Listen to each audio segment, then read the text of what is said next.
در دست یزید، حقا کے بنائے لا الہ ہست حسین۔ اے کربلا اے کربلا اے کربلا اے کربلا، انسان کو بیدار تو ہو لینے دو، ہر قوم پکارے گی ہمارے حسین۔ اعوذ باللہ من الشیطان الرجیم، بسم اللہ الرحمن الرحیم، الحمد للہ الذی لا یبلغ مدحتہ القائلون ولا یحصی نعماءہ العادون ولا یعدی حقہ المجتہدون، الذی لیس لصفتہ حد محدود ولا نعت موجود ولا وقت معدود ولا اجل ممدود، فطر الخلائق بقدرته ونشر الرياح برحمته، الصلاة والسلام على الرسول المسدد المصطفى الامجد اعنی ابا القاسم محمد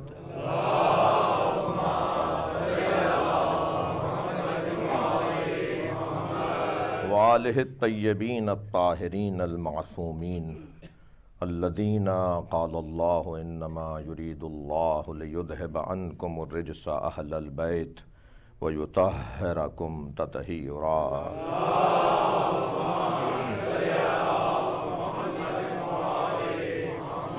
ولعنۃ اللہ علی اعدائہم اجمعین من یوم عداوتہم الی قیام یوم الدین، اما بعد، قال الحکیم فی قرآن الکریم، بسم اللہ الرحمن الرحیم، یا ایہا الذین آمنوا اتقوا اللہ حق تقاتہ ولا تموتن الا وانتم مسلمون واعتصموا بحبل اللہ جميعا ولا تفرقوا واذکروا نعمت اللہ علیکم اذ کنتم اعداء فألف بین قلوبکم فأصبحتم بنعمته اخوانا وکنتم علی شفا حفرۃ من النار فانقذکم منها کذالک یبین اللہ لکم آیاتہ لعلکم تہتدون۔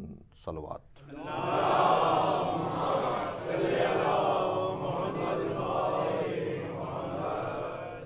سورہ مبارکہ آل عمران کی دو مسلسل آیتیں میں نے آپ کے سامنے تلاوت کی ہیں، آیت نمبر 102 اور آیت نمبر 103۔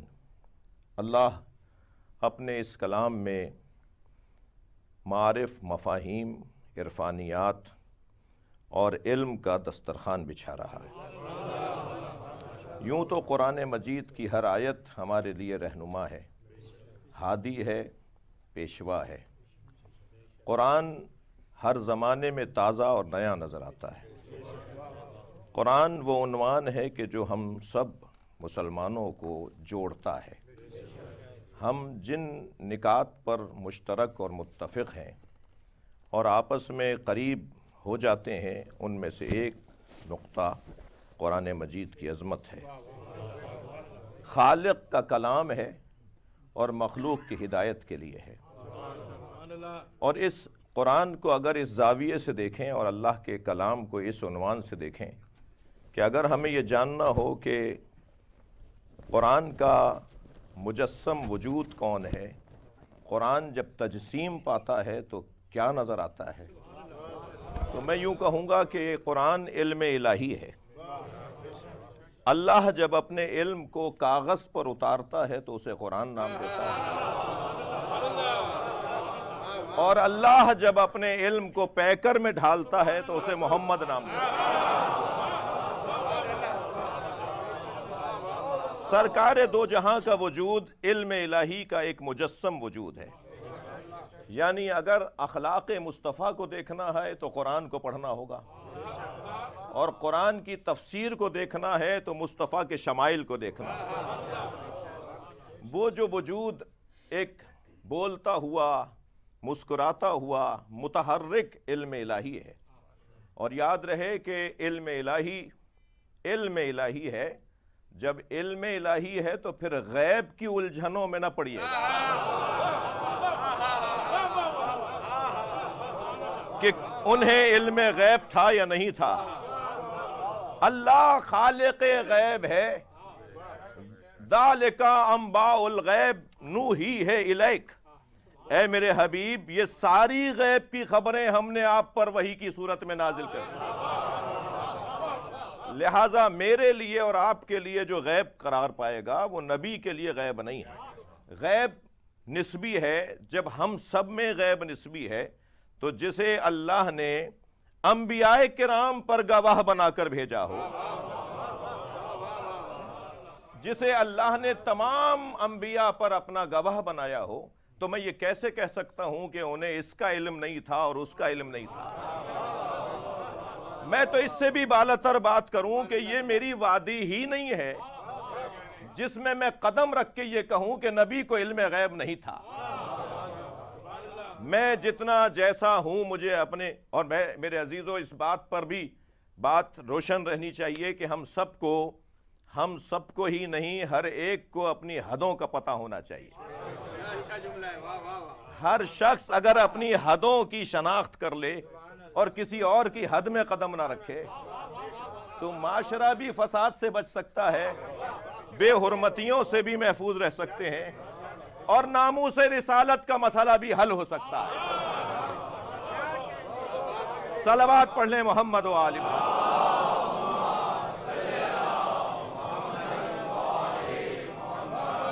دیکھیے جو وجود اپنی حدوں کو جانتا ہو، سرکار جب سدرۃ المنتہا پر تشریف لے گئے، معراج کی کیفیت میں تھے، اور آپ وہاں پہنچے کہ جہاں اللہ نے کہا ہوا بالافق الاعلی، میرا نبی سب سے بلند مقام پر تھا۔ میں نے ابھی آیت کا ترجمہ نہیں کیا، لیکن مجھے لگتا یہ ہے کہ آج کی اس تاریخی سالانہ اہم ترین مجلس عزا میں آغاز کلام اور آغاز اور مقدمہ ہی نبی کے نام پر ہو۔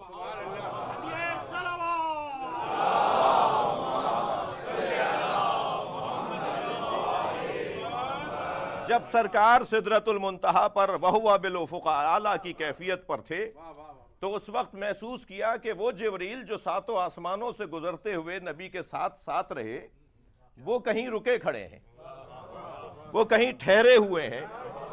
حضرت نے مڑ کر دیکھا اور فرمایا جبریل آؤ، آگے آؤ۔ تو جبریل امی علیہ السلام کی آواز آئی، یا رسول اللہ ھذا موقفی الذی ودعنی اللہ، یہ میری جگہ ہے جو اللہ نے قرار دی ہے، اگر ایک قدم بھی آگے جاؤں گا تو جل جاؤں گا۔ جو اپنی حدوں کو پہچانے وہ جبریل کہلاتا ہے، اور جو اپنی حدوں سے نکل جائے وہ شیطان لعین کہلاتا ہے۔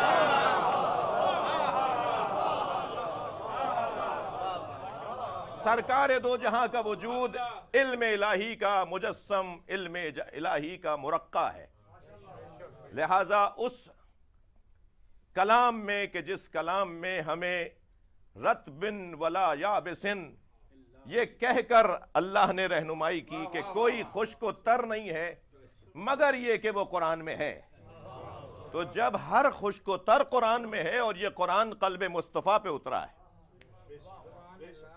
مصور پاکستان علامہ محمد اقبال رحمت اللہ علیہ روزانہ نماز فجر کے بعد قرآن کی تلاوت کیا کرتے۔ ایک دن ان کے والد نے دیکھا کہ قرآن پڑھ رہے ہیں تو پوچھا بیٹا کیا پڑھ رہے ہو؟ کہا ابا قرآن کی تلاوت کر رہا ہوں۔ کہا قرآن تو سوائے مصطفیٰ سرکار کے کوئی سمجھ نہیں سکتا، اس لیے کہ وہ قلب مصطفیٰ پہ اترا ہے۔ تو کہا بابا پھر کیا کریں، کیسے سمجھیں؟ کہا قلب مصطفیٰ میں جگہ بناؤ۔ بھائی اگر علامہ کے والد گرامی نے یہاں تک بھی رہنمائی کر دی ہے کہ قلب مصطفیٰ میں جگہ بناؤ، تو اب ہمیں تلاش کرنا ہوگا کہ قلب مصطفیٰ کہتے کسے۔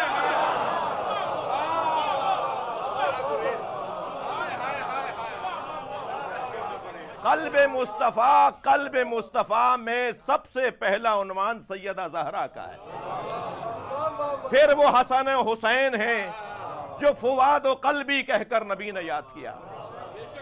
تم میرے دل کا ٹکڑا ہو، تم میری جان ہو، جو بضعۃ الرسول کہلائے، لہٰذا اگر ہمیں نبی کو راضی کرنا ہے تو ہمیں سیدہ کو راضی کرنا ہے۔ اور میرے محترم سننے والوں، جن پر نبی کا کرم ہو جائے اور جن سے نبی راضی ہو جائیں، پھر اللہ بھی انہی سے راضی ہوتا ہے۔ ہمارے ملک کی ترقی اور بہتری کے لیے جہاں ہمیں دعائیں کرنی ہیں، وہاں عالم اسلام کے مسائل کی طرف بھی توجہ دینی ہے۔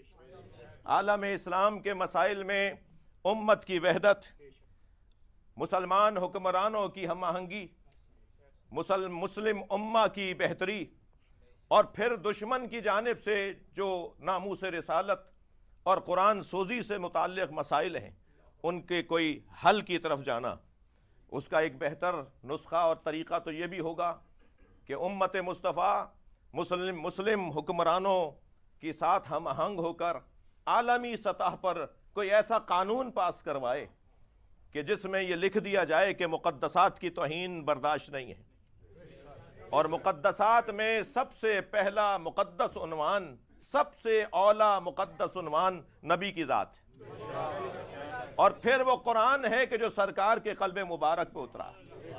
ممکن ہے میرا محترم مجمع یہ سوچے کہ آپ نے قرآن کو پہلے کیوں نہیں کہا، آپ نے نبی کا نام پہلے کیوں لیا؟ یہ بات بہت روشن ہے کہ جہاں قرآن اتر رہا ہے وہ قرآن سے زیادہ سنگین ہے، اس لیے کہ قرآن مجید نے تو خود اپنے تعارف میں یہ کہا، لو انزلنا ھذا القرآن علی جبل، اگر ہم نے اس قرآن کو پہاڑ پر اتارا ہوتا، لرأیتہ خاشعا متصدعا من خشیت اللہ، تو تم دیکھتے کہ پہاڑ خشیت الہی سے ریزہ ریزہ ہو جاتا۔ تو پہاڑ قرآن کے وزن کو برداشت نہیں کر سکتا، پہاڑ قرآن کے وزن کو برداشت نہیں کر سکتا۔ ہر سواری ہر جگہ نہیں اترتی،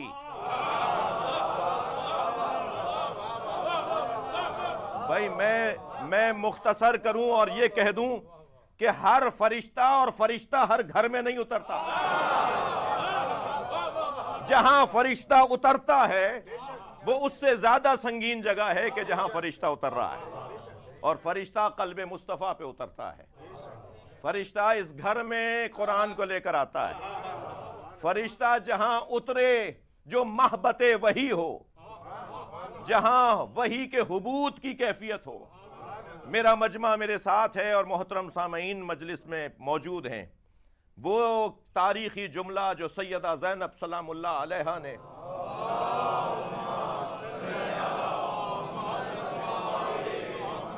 دربار یزید میں اس وقت کہا تھا کہ جب یزید تخت پر بیٹھا تھا اور سیدہ کی بیٹی نبی کی نواسی اسیر بنا کے لائی گئی تھی، تو اس وقت میں بی بی نے یزید سے ایک تاریخی جملہ فرمایا کت قیدک وجہد جہدک، تو جتنی چالیں چل سکتا ہے چل، تو جتنی نیرنگیاں دکھا سکتا ہے دکھا، فوالذی شرفنا بالوحی والکتاب، مگر اس اللہ کی قسم جس نے ہمیں وحی کے ذریعے شرف عطا کیا ہے، تو ہمارا شرف چھین نہیں سکتا۔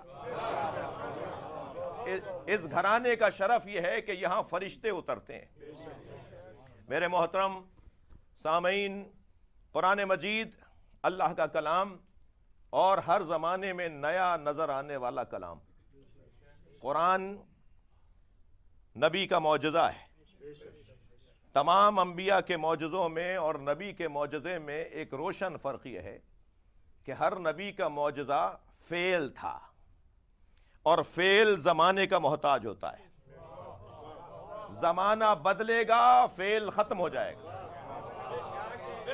عصائے حضرت موسیٰ آج کسی میوزیم میں ہوگا،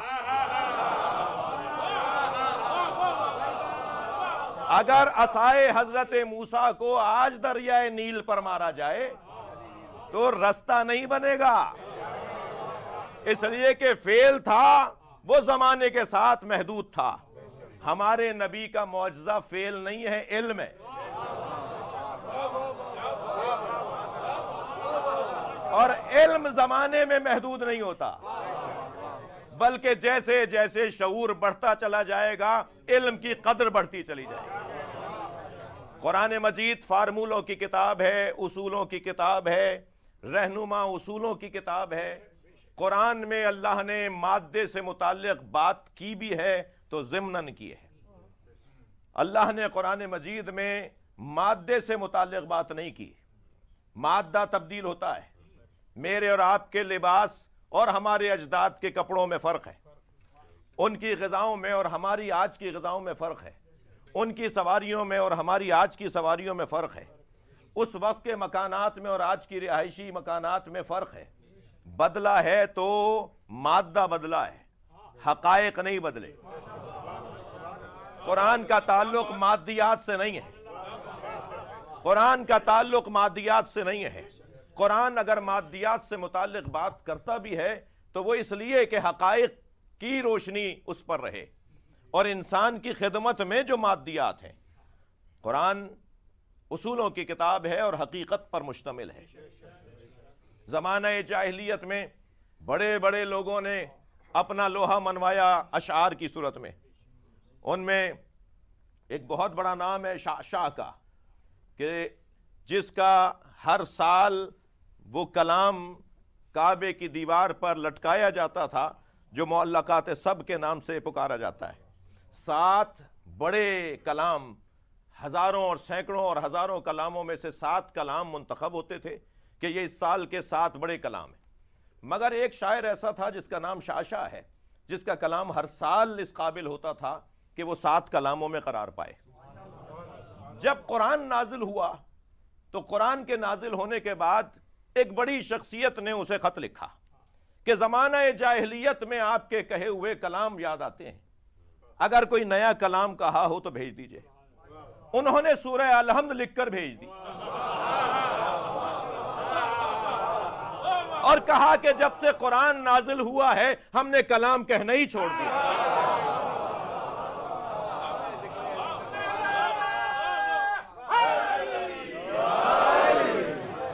ایسا مضبوط کلام۔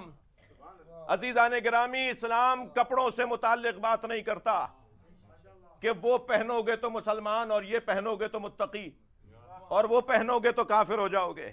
اسلام کہتا ہے جو چاہو پہنو، اپنی حیا بچاؤ۔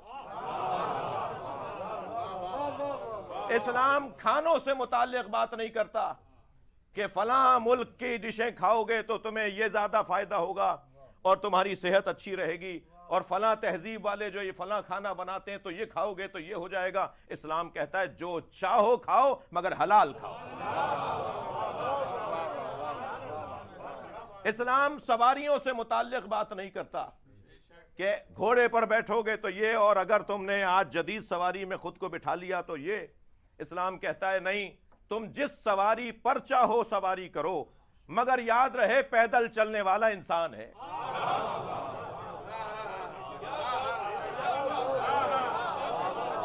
اسلام مکانات سے متعلق بات نہیں کرتا کہ ایسا مکان ہوگا تو اسلامی مکان اور ایسا مکان ہوگا تو کافروں کا مکان۔ اسلام کہتا ہے جس مکان میں چاہو رہو، مگر یاد رہے کہ جھگی میں رہنے والا بھی آدمی ہے۔ وہ جو غریب لوگ ہیں جن کے پاس رہنے کو جگہ نہیں ہے، ان کا بھی تمہیں خیال رہے۔ آج سے 1400 سال پہلے والا انسان بھی ظالم تھا اور آج بھی ظالم ہے۔ ہزاروں سال پہلے والا بھی عادل تھا، آج بھی عادل ہے۔ انسان نہیں بدلا، مادہ بدلا ہے، اور قرآن کا موضوع مادہ ہے ہی نہیں۔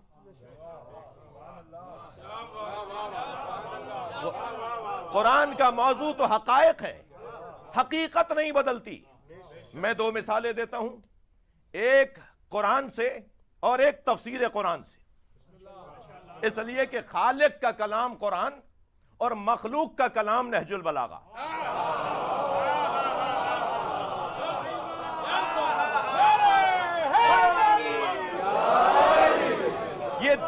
یہ دو ایسے کلام ہیں جو وقت کے محتاج نہیں ہیں۔ یہ 2 ایسے کلام ہیں جو زمانے کے محتاج نہیں ہیں، زمانہ ان کے پیچھے چلتا ہے۔ یہ زمانے کے پیچھے نہیں چلتے. مثلاً لا یکلف اللہ نفسا الا وسعہا قرآن، یہ ایک ایسی حقیقت ہے کسی میں دم ہے تو بدل کے دکھائے. اللہ قرآن میں اعلان کر رہا ہے کہ میں اللہ کسی کو اس کی طاقت سے زیادہ ذمہ داری نہیں دیتا. کیسی حقیقت ہے، کیسی روشن حقیقت ہے. اور اسی طرح اگر ہم نہج البلاغہ تفسیر قرآن سے پوچھیں کہ آپ فرمائیں کہ حقیقت اور انسان سے جڑا ہوا آپ کا کلام کیا کبھی پرانا بھی ہوگا، تو علی مولا کی ایک مثال آپ کے کلام میں فرماتے ہیں المرء مخبوط تحت لسانہ، المرء محفوظ تحت لسانہ، انسان اپنی زبان کے نیچے چھپا ہوا ہے.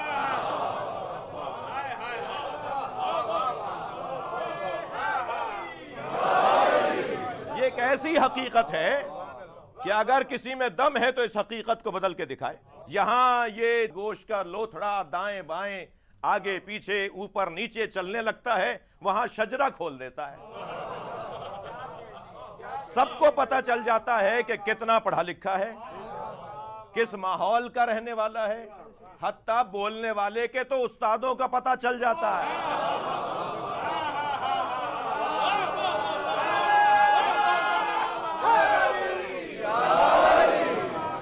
میں ایک جملہ ضرور کہوں گا، دو لوگوں نے معاشرے کو تباہ کر دیا، دو طرح کے لوگوں نے معاشرے کو تباہ کیا.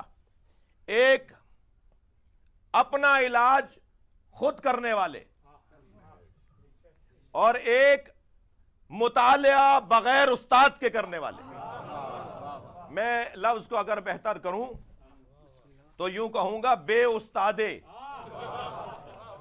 ماضی میں بے استادہ کہنا کسی کی توہین شمار ہوتی تھی، اور آج فخر سے بڑے بڑے دانشور نما لوگ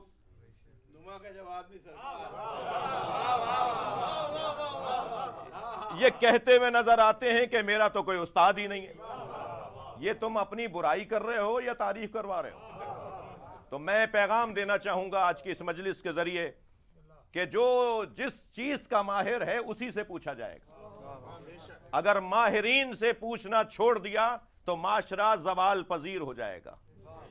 معاشرے کو اگر ہمیں ترقی دینی ہے تو ایکسپرٹ کی رائے پر عمل کرنا ہوگا، ماہر کی رائے پر عمل کرنا ہوگا، جو جس کا حق ہے اسی سے پوچھنا ہوگا. اور اس انداز سے اگر معاشرہ آگے بڑھے گا تو ترقی کرتا ہوا نظر آئے گا. خالق کا کلام قرآن ان آیات میں یوں ہماری رہنمائی کر رہا ہے. یا ایھا الذین آمنوا اتقوا اللہ حق تقاتہ، اے صاحبان ایمان تقوی کا جو حق ہے اس حق کے مطابق تقوی اختیار کرو. ہر کام سلیقے سے ہونا چاہیے. جو کام سلیقوں سے نہیں ہوتا، جو کام اہتمام سے نہیں ہوتا، جو کام سجا کر نہیں ہوتا، وہ کام بتاتا ہے کہ یہ کام ہدف نہیں تھا.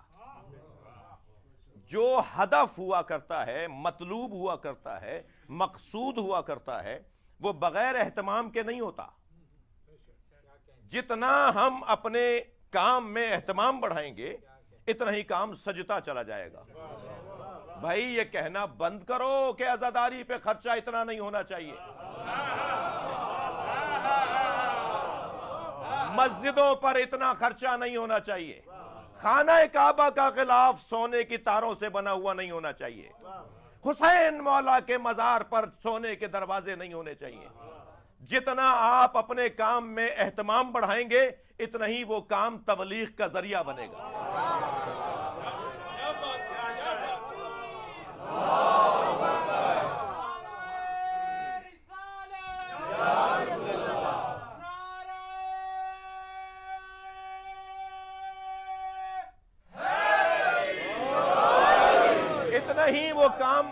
اتنا ہی وہ کام مطلوب ہوتا چلا جائے گا. جسے پہلے بنایا تھا اسے بھیجا آخر میں. جو سب سے پہلے بنا تھا وہ آیا سب سے آخر میں. سرکار کو اللہ نے سب سے پہلے بنایا، بھیجا آخر میں. اس لیے کہ جو پہلے بنا ہے وہ مطلوب ہے، اور مطلوب بغیر تمہید کے نہیں آتا۔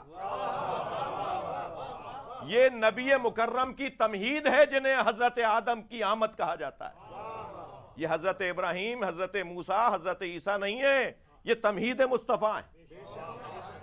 اور کیونکہ نبی اللہ کا مطلوب اور مقصود ہے تو پھر ان کے لیے تمہید باندھی گئی، کبھی زبور آئی، کبھی تورات آئی، کبھی انجیل، اور یہ قرآن کے لیے تمہید بن گئی، اور سارے نبی ہمارے نبی کے لیے تمہید بن گئے۔ اچھا، وہ آئے مطلوب اور مقصود کی حیثیت سے، اور ظاہری طور پہ 63 برس کی زندگی گزار کے سرکار کی رحلت اور وصال ہو گیا، اور آپ مدینہ منورہ میں محو آرام اور استراحت ہیں۔ تو وہ آئے اور چلے گئے، تو جو سب کچھ بنا ان کی وجہ سے وہ سب کچھ لپٹا کیوں نہیں؟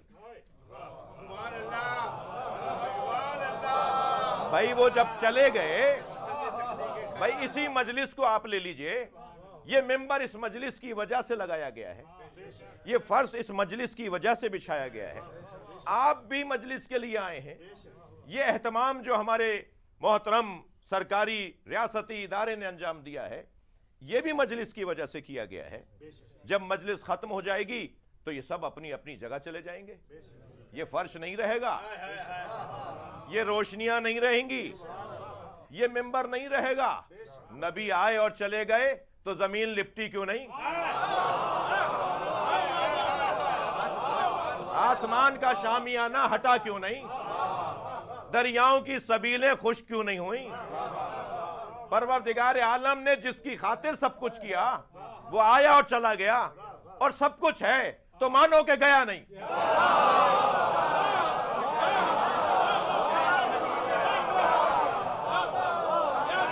بھائی میں حیاتی اور مماتی کی بحث میں نہیں جاؤں گا، میں تو بس اتنا جانتا ہوں کہ آثار بتا رہے ہیں کہ وہ ہے جن کے لیے بنا۔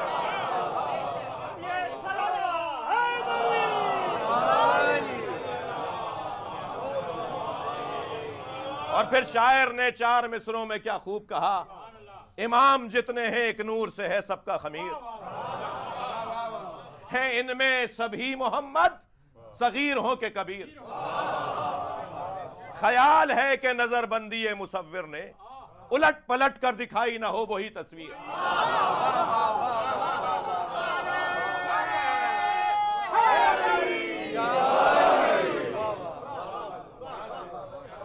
تقوی کا حق ادا کرو، اور تقوی ایسے اختیار کرو جیسے اختیار کرنے کا حق ہے۔ پیغام بھی صاحبان ایمان کو دیا جا رہا ہے، یا ایھا الذین آمنوا اتقوا اللہ حق تقاتہ، اے صاحبان ایمان تقوی پروردگار اس کے حق کے ساتھ اختیار کرو۔ مومنوں کو متقی بننے کی دعوت ہے، اس کا مطلب یہ ہے کہ ہر مومن متقی نہیں ہے، اور یاد رہے کہ ہر مسلمان مومن نہیں ہے۔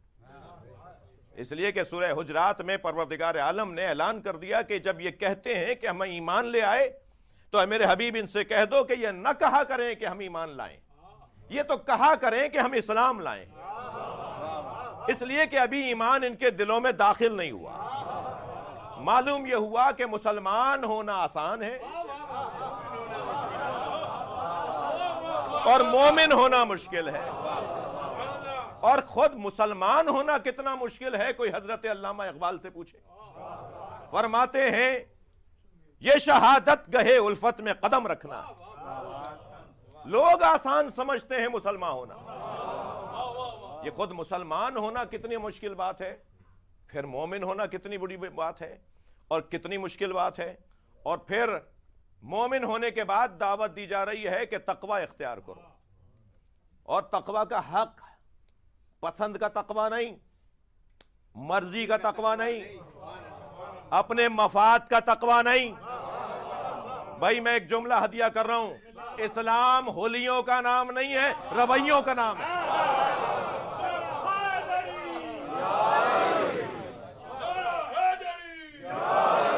اسلام رویوں کا نام ہے، ضروری نہیں ہے کہ جس کا حلیہ ویسا ہو ایسا یہ خود بھی ہو۔ میں اور آپ اس وقت ایک مشترکہ کیفیت میں ہیں، ہم سب لباس پہنے بیٹھے ہیں، اور لباس عربی زبان کا لفظ ہے جس کے دو معنی میں ایک معنی ہے دھوکہ، لباس یعنی دھوکہ۔ ہمارے ہاں اگر مہنگے کپڑوں میں کوئی نظر آئے تو ہم بڑھ کے سلام کرتے ہیں، اور اگر کسی کا کالر ادھڑا ہوا ہو اور پائچہ پھٹا ہوا ہو تو ہم اس کے سلام کا جواب نہیں دیتے۔ تو یہ جو ہمارا رویہ لباس کی بنیاد پر بن رہا ہے، اس کا مطلب ہے کہ دھوکہ ہو رہا ہے۔ بچہ ابھی دنیا میں آیا نہیں ہوتا کہ گھر کی بڑی بوڑھیاں اس کے لیے نہالچے بناتی ہیں، اور دنیا میں قدم رکھتا ہے تو دنیا کا پہلا تحفہ دھوکہ ہوتا ہے۔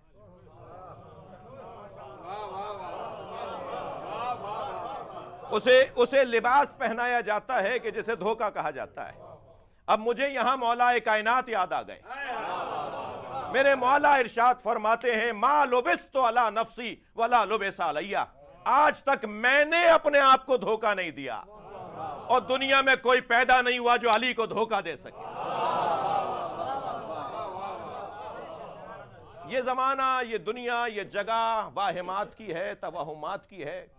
آپ محسوس کر سکتے ہیں کہ میں جس نسبت سے آج ممبر پر بیٹھا ہوں میری کیا ذمہ داریاں بنتی ہیں۔ میں اپنے ملک کے شہریوں کو اور جہاں جہاں یہ زبان سمجھنے والے مجلس کو سنیں گے انہیں یہ پیغام ضرور دوں گا کہ دنیا ہے جس کا مذکر دنی ہے، جس دنی مذکر کی مؤنث دنیا ہے، اور ہر شے اپنے ضد سے پہچانی جاتی ہے۔ دنی کی ضد علی ہے۔ شاید اسی وجہ سے مولا نے 3 طلاقیں دی۔ الدنیا غری غیری، اے دنیا جا کسی اور کو بہکا، تجھے میں نے 3 طلاقیں دے دی، اور اب تجھے حق رجوع بھی نہیں ہے۔ اگر ہمیں علی مولا، میں یہ بھی ضرور کہتا جاؤں کہ ہمیں اپنی دید بدلنے کی بھی ضرورت ہے، اپنی اینک بھی ٹھیک کروانے کی ضرورت ہے۔ علامہ اقبال جب جرمنی پڑھنے گئے تو انہوں نے وہاں اثر چھوڑا، اثر قبول نہیں کیا۔ ہم اثر پذیر بھی ہیں، اثر گزار بھی ہیں۔ جہاں کمزور ہوتے ہیں وہاں اثر پذیر ہوتے ہیں، اور جہاں مضبوط ہوتے ہیں وہاں اثر گزار ہوتے ہیں۔ ہمارے وہ بچے، ہمارے وہ عزیز جو مختلف ممالک میں گئے ہیں، کسی بھی غرض سے معاش کے حصول میں گئے ہوں یا تعلیم کے حصول میں گئے ہوں، میں ان سے خاص طور پر یہ پیغام ضرور دینا چاہوں گا کہ ایسے مضبوط بنو کہ وہاں اثر چھوڑو، وہاں کا اثر قبول نہ کرو۔ علامہ اقبال بھی گئے تھے پڑھنے کے لیے، اور انہوں نے زبان ہی بدلوا دی وہاں کی۔ وہاں پہلے وہاں کی زبان میں پڑھایا جاتا تھا، اقبال کی وجہ سے انگریزی میں تعلیم شروع ہو گئی۔ کہ میں تو انگریزی میں پڑھوں گا، تو اتنا قابل وجود کہ انگریزی میں تعلیم شروع ہو گئی۔ اب جب واپس آئے تو اور انقلابی ہو گئے، تو وہاں سے واپس آ کر تو کیفیت بدل جانی چاہیے تھی، مگر اور واپس آئے تو اور بہتر ہو گئے۔ تو انہوں نے ایک فارمولہ دیا ہے کہ میں کیوں بہتر رہا، میں کیوں مضبوط رہا، میرے پاس کیا چیز تھی جس کی وجہ سے کوئی مجھ پہ اثر نہیں کر سکا، اور میں نے ہی اثر چھوڑا ہے۔ اقبال کہتے ہیں خیرہ نہ کر سکا مجھے جلوے دانش فرنگ، خیرہ نہ کر سکا مجھے جلوے دانش فرنگ، سرما ہے میری آنکھ کا خاک مدینہ و نجف۔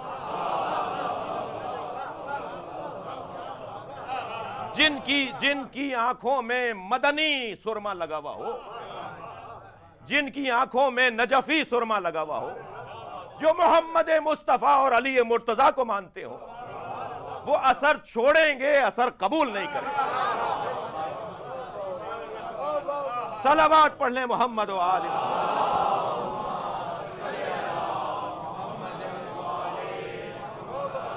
اے صاحبان ایمان، تقوی پروردگار اس کے حق کے ساتھ اختیار کرو۔ وَلَا تَمُوتُنَّ إِلَّا وَأَنْتُمْ مُسْلِمُونَ، اور خبردار مر نہ جانا، موت نہ آ جائے۔ مرنا تو مسلمان مرنا، مومنوں سے، متقیوں سے بات ہو رہی ہے کہ مسلمان مرنا۔ میں ابھی کہہ چکا ہوں کہ ایک آیت تو ہمیں یہ بتا رہی ہے کہ اسلام آسان کام ہے اور ایمان مشکل کام ہے۔ یہاں مومنوں اور متقیوں سے کہا جا رہا ہے کہ مسلمان مرنا، یعنی ایمان پر اور تقوی پر مسلمان مرنا، اور مرنا تو پھر مسلمان مرنا۔ وَاعْتَصِمُوا بِحَبْلِ اللَّهِ جَمِيعًا وَلَا تَفَرَّقُوا، اللہ کی رسی کو مضبوطی کے ساتھ تھامے رکھو۔ اور میں وہ ترجمہ پہلے کروں کہ جو ترجمہ سب نے کیا ہے، تفرقے میں نہ پڑو، اختلاف میں نہ پڑو، جھگڑوں میں نہ جاؤ۔ لیکن عزیزوں، مجھے اس ترجمے پر نظر ثانی کی التماس ہے۔ طالب علم ہوں، اہل علم سے چاہتا ہوں کہ ذرا توجہ فرمائیں، یا میری اصلاح فرمائیں یا ترجمے پہ نظر ثانی فرمائیں۔ جھگڑے میں نہ پڑو، اختلاف نہ کرو۔ اختلاف تو حیات کی نشانی ہے۔ جہاں اختلاف نہیں ہوتا وہاں جمود ہوتا ہے، جہاں اختلاف نہیں ہوتا وہاں ترقی نہیں ہوتی۔ یہ ریسرچ اور یہ تحقیقاتی ادارے اختلاف کی بنیاد پر ہی تو چل رہے ہیں۔ یہ تعلیمی دنیا میں اختلاف کی بنیاد پر ہی تو تحقیق پیش کی جاتی ہے۔ اگر اختلاف کو ہی اٹھا لیا جائے تو پھر رحمت کہاں رہے گی؟ یہ اختلاف رحمت ہے، تو پھر اللہ کیسے کہے گا کہ اختلاف میں مت پڑو؟ اختلاف ذاتی طور پر برا نہیں ہے، اور اتحاد ذاتی طور پہ اچھا نہیں ہے۔ وجہ اتحاد ہوتا ہے جو اسے اچھا بناتا ہے، وجہ اختلاف ہوتا ہے جو اسے برا بناتا ہے، وجہ ہوتی ہے کہ جو اختلاف کو برا بناتی ہے۔ یہاں ترجمہ یہ بھی تو کیا جا سکتا ہے کہ وَاعْتَصِمُوا بِحَبْلِ اللَّهِ جَمِيعًا وَلَا تَفَرَّقُوا، اللہ کی رسی کو مضبوطی کے ساتھ تھامے رکھو اور رسی کے بارے میں جھگڑا مت کرو۔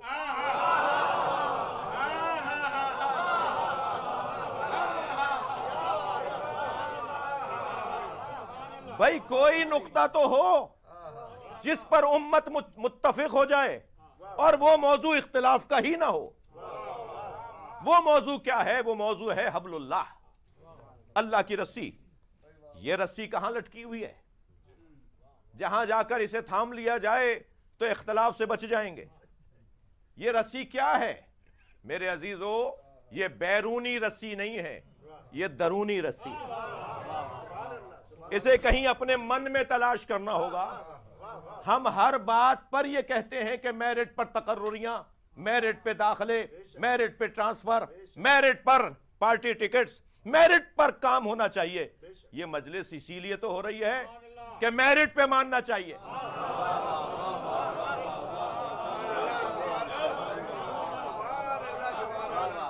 جس کا جو حق بنتا ہے اسے دو۔ اگر حقدار کو حق نہیں ملے گا تو یہ میرٹ کا قتل ہے، اور معاشرہ عدم توازن کا شکار ہو جائے گا اگر حقدار کو حق نہیں دیا جائے گا۔ جی، حقدار کو حق دیا جائے۔ وہ رسی کیا ہے؟ وہ حبل اللہ کیا ہے جسے تھامنے کا اللہ نے حکم دیا ہے؟ وہ حبل اللہ جب سرکار سے پوچھا تو جواب عنایت فرمایا، مولا علی سے پوچھا تو جواب عنایت فرمایا۔ یا علی، اللہ کی رسی کیا ہے؟ فرمایا قرآن۔ یا رسول اللہ، اے اللہ کے رسول، اللہ کی رسی کیا ہے؟ فرمایا علی۔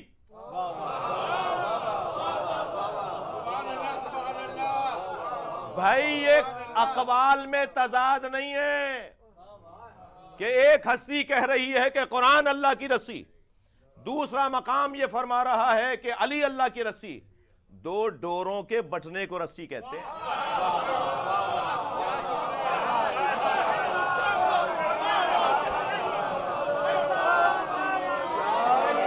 صلوات پڑھیں گے محمد۔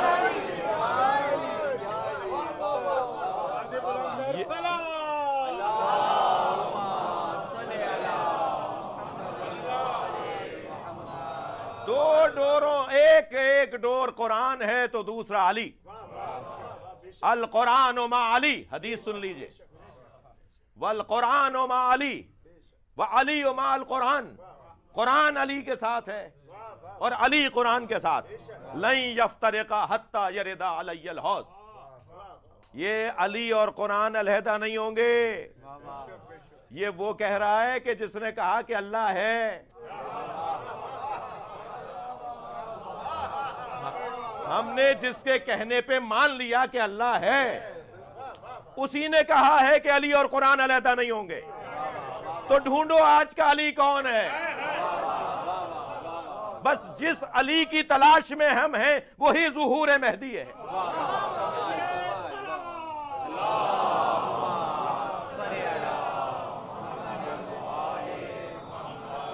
میرے محترم سننے والوں، حبل اللہ، اللہ کی رسی، اور اللہ کی رسی کا ایک عنوان قرآن تو دوسرا عنوان مولا علی. ان دونوں ہستیوں سے جڑے رہے تو امت جڑی رہے گی. قرآن بھی لڑنے کا موضوع نہیں ہے اور علی بھی لڑنے کا موضوع نہیں ہے. میرے سلیقے کا فرق ضرور ہوگا مگر اللہ کے نظام میں خلل نہیں ہے. قرآن وہی ہے جو آپ کا ہے، جو ان کا ہے، جو ان کا ہے. قرآن کے 40 اور 30 پاروں کی بحث بند کرو، اس لیے کہ اس سے یہودی فائدہ اٹھا رہا ہے، اس سے صہیونی یہودی فائدہ اٹھا رہا ہے کہ شاید انجیل کی طرح ان کے ہاں بھی طرح طرح کے کلام ہے. قرآن وہی 30 پاروں کا ہے اور قرآن پر اتفاق اور اجتماع ہم سب لوگوں کے مفاد میں ہے. کوئی قرآن کے اندر 40 اور 30 پاروں کی بحث نہیں ہے. سب مسلمانوں کا ایک ہی قرآن ہے. ہم سب قرآن کے موضوع پر جمع ہیں اور جس اور عنوان پر جمع ہو سکتے ہیں وہ ہیں فضائل و مناقب علی، وہ ہیں کمالات علی، وہ ہیں علی ابن ابی طالب کی عظمتیں جس پر تمام صحابہ کرام متفق، تمام ائمہ اور فقہائے عالم اسلام متفق. کوئی ایک نام بتایا جائے جو یہ کہہ دے کہ علی علی نہیں ہے. سب اس بات پر متفق ہیں کہ علی کا مقام علی کا مقام. لہذا تفضیلی ہوں، سنی ہوں، شیعہ ہوں، دیوبندی ہوں، حتیٰ غیر مسلم ہوں، جس کی عظمتوں کے قائل ہیں ان میں سے ایک عنوان، ایک نام مولا علی کا ہے.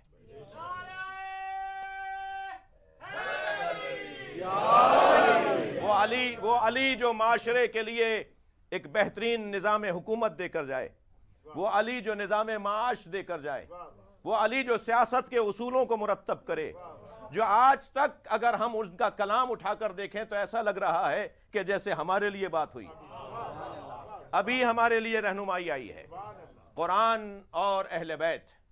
نبی مکرم نے کبھی اسی بات کو یوں فرمایا، کبھی اسی بات کو یوں فرمایا سرکار دو جہاں نے، انی تارکن فیکم الثقلین کتاب اللہ و عطرتی اہل بیتی.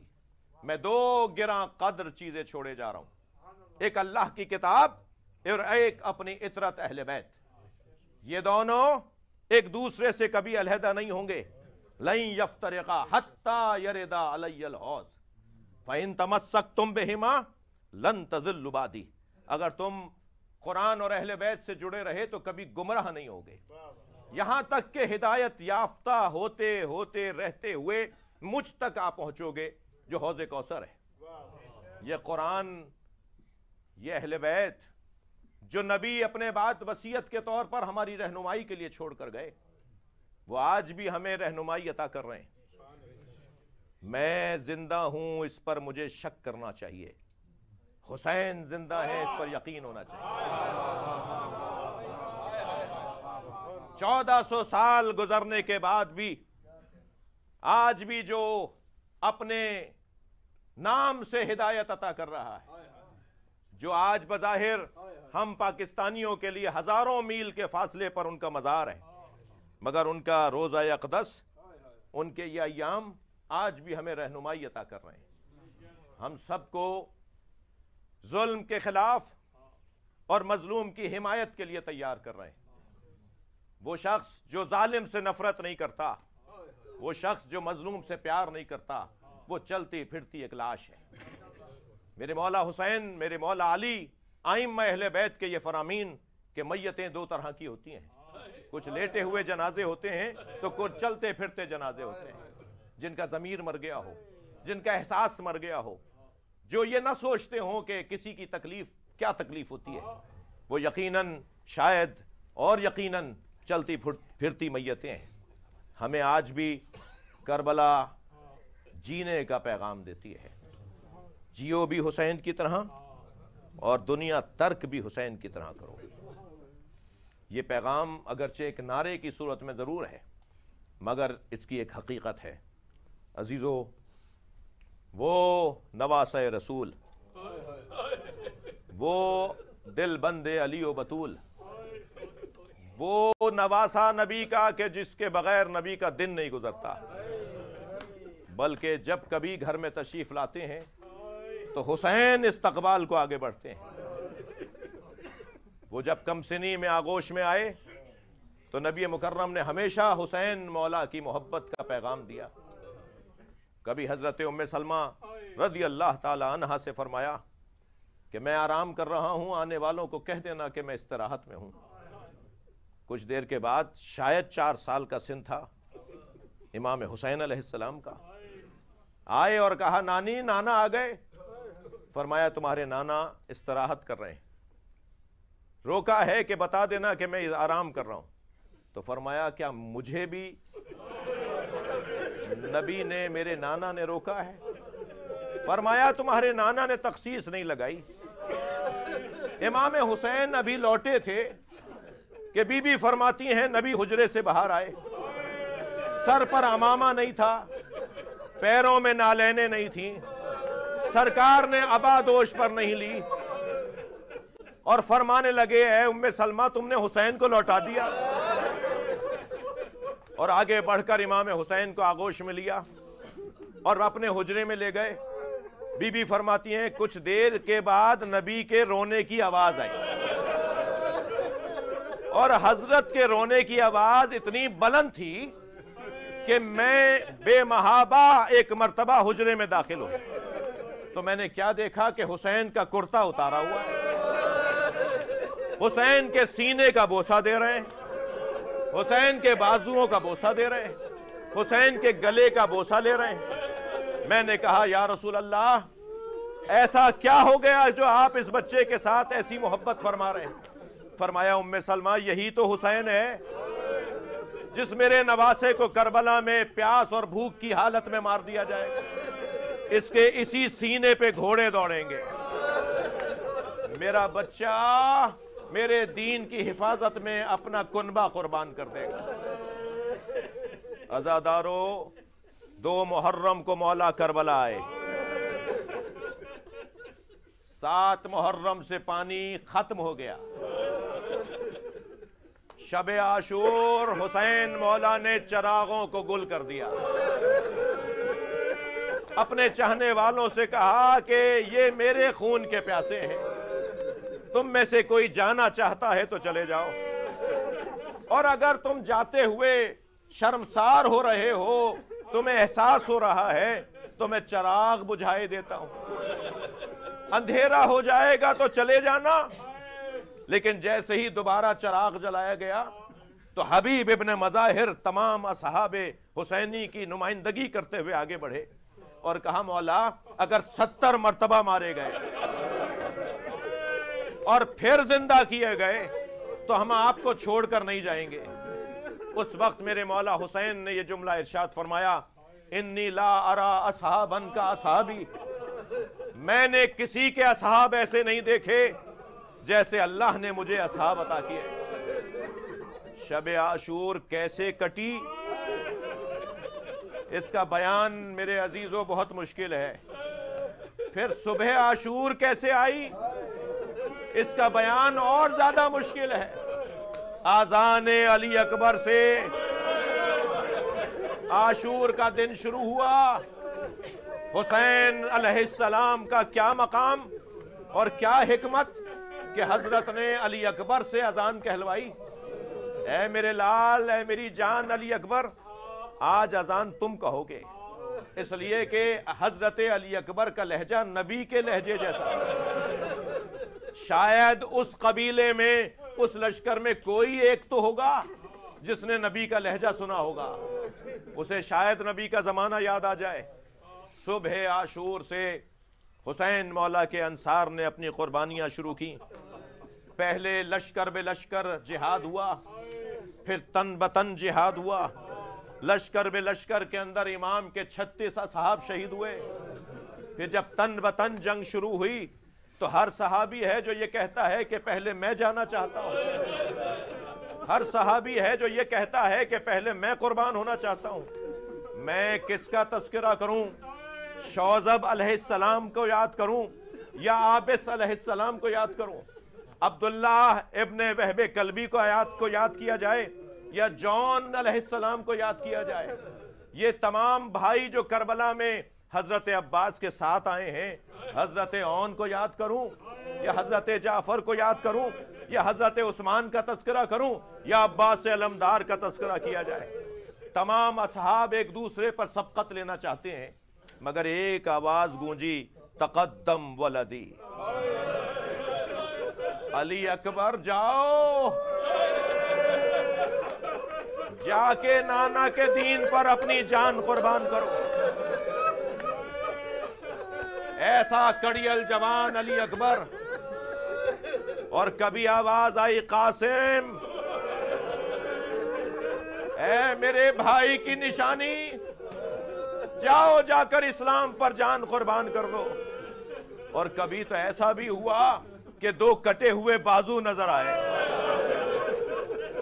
اور وہ عباس علمدار جو بچوں کے لیے پانی لینے گئے تھے، وہ دونوں بازو قربان کر کے، سر پر گرز قبول کر کے، سینے میں برچھی کھا کر کربلا میں نہر کے کنارے سو گئے۔ اور پھر حسین نے ایک ایسا لاشا اٹھایا جو لاشا چھوٹا بہت تھا مگر حسین سے اٹھتا نہیں تھا۔ کبھی آگے جاتے تھے انا للہ، کبھی الٹے پیر واپس آتے تھے رضن بقضائہ و تسلیما لامرہ۔ اب کربلا میں کوئی نہیں بچا جو نبی کے دین پر جان قربان کرتا۔ اب اکیلا نبی کا نواسا حسین جب بیویوں سے رخصت لے کر باہر آئے، بیان بہت مشکل ہے۔ ساری بیویوں نے حلقہ باندھا ہوا ہے، کوئی بازو تھام کر بات کرتی ہے، تو کوئی پیشانی کا بوسہ دیتی ہے، تو کوئی شانے پہ سر رکھے کھڑی ہے۔ ایک چھوٹی بیوی ہے جو حسین کا دامن نہیں چھوڑتی۔ ارحم غربتنا، امام حسین نے کیسے اپنی بچیوں سے رخصت لی، کیسے بہنوں کو ودا کہا۔ آئے ذوالجناح کے قریب، گھوڑا گردن جھکائے کھڑا ہے۔ امام بیٹھنا چاہ رہے تھے کہ احساس ہوا کہ آج تو عباس نہیں رہے، علی اکبر کہاں رہے جو اپنے بابا کو سوار کریں، لیکن در خیمہ سے کھڑی بہن سمجھ گئیں۔ جناب زینب آگے بڑھیں، گھوڑے کی لگام کو تھاما، آواز دی، بھائی ابھی بہن زندہ۔ حسین مولا رخصت ہوئے، میدان کربلا میں پہنچے، آواز دی، ان کان دین محمد لم یستقم الا بقتلی فیا سیوف خزینی۔ اگر دین محمد میرے قتل کے علاوہ بچنے والا نہیں ہے تو تلواروں آؤ، تیر بھالے برچھیوں آؤ، میرے ٹکڑے ٹکڑے کر ڈالو۔ میرے مولا کربلا میں کچھ دیر تک شجاعت ہاشمی کا مظاہرہ کرتے رہے۔ بتایا میرے مولا نے کہ میں کس حیدر کرار کا بیٹا ہوں، بتایا کچھ دیر تک حسین نے کہ میں کس عباس کا مولا ہوں۔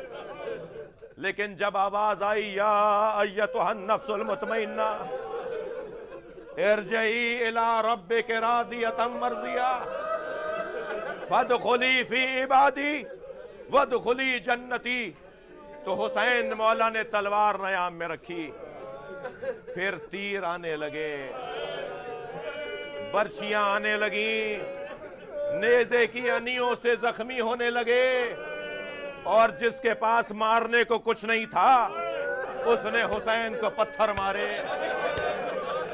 میرے مولا گھوڑے پر ڈگمگانے لگے، کبھی دائیں گرتے ہیں تو سنبھلتے ہیں، کبھی بائیں گرنے لگتے ہیں تو سنبھلتے ہیں۔ آواز دی، اے ذوالجناح اب مجھ سے تیری پشت پہ بیٹھا نہیں جا رہا، عزادارو گھوڑے نے گھٹنے ٹیک دیے، حسین نے زین چھوڑ دی، مگر سنیں گے زین چھوڑ تو دی مگر زمین تک آنے میں بہت دیر لگی، تیروں پر معلق رہا۔ اجرکم اللہ، اجرکم اللہ۔ اللہ آپ کو کسی غم میں نہ رلائے سوائے غم اہل بیت میں۔ یا اللہ یہ کیسا ماجرا ہے، اب حسین کا ذوالجناح حسین کی حفاظت کر رہا ہے۔ پسر سعد کی آواز آئی، کوئی گھوڑے کو تیر نہ مارے، کوئی ذوالجناح کو تیر نہ مارے۔ میں نے بچپن میں نبی کو اس پہ بیٹھے دیکھا ہے، میں اسے تبرک کے طور پہ رکھوں گا، یہ نبی کی نشانی ہے، یہ ذوالجناح نبی کی نشانی ہے، کوئی اسے زخمی نہ کرے، میں اسے تبرک کے طور پہ رکھوں گا۔ کیا حق نہیں بنتا حسینیوں کا کہ اس مرحلے پر آ کے ایسے ہی روئیں کہ جو نبی کی سواری تھی وہ یاد رہی، جو نبی کا سوار تھا وہ یاد نہیں رہا۔